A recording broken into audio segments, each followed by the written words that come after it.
شروع اللہ کے نام سے جو بڑا مہربان اور نہایت رحم فرمانے والا ہے۔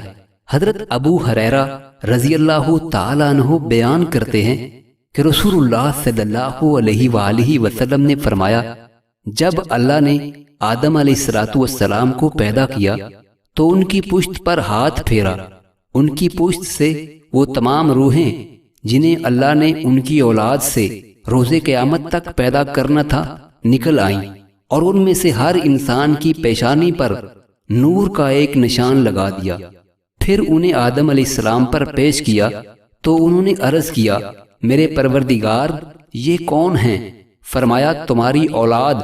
پس انہوں نے ان میں ایک شخص کو دیکھا تو اس کی پیشانی کا نشان انہیں بہت اچھا لگا، تو انہوں نے عرض کیا، میرے پروردگار یہ کون ہیں؟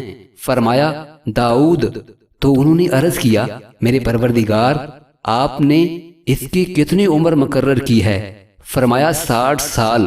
انہوں نے عرض کیا، پروردگار میری عمر سے 40 سال اسے مزید عطا فرما دیجئے۔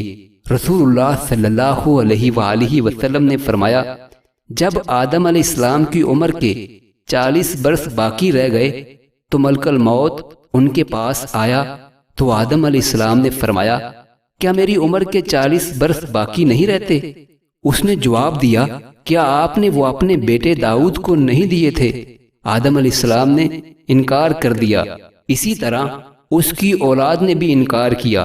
آدم علیہ السلام بھول گئے اور اس درخت سے کچھ کھا لیا، تو اب اس کی اولاد بھی بھول جاتی ہے، اور آدم علیہ السلام نے خطا کی اور اس کی اولاد بھی خطا کار ہے۔